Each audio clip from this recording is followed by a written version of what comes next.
to install a biogas digester.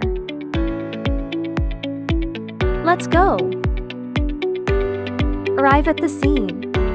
Step 1. Dig the pool to the specified dimensions. Arrange for unloading. Step 2. Lay protective film around the pool structure. Step 3. Unfold the soft pool. The display area is 2,400 square feet, divided into 4 separate tanks to ensure safe operation. Step 4. Connect the fan to the air inlet. Turn on the blower to begin gas injection.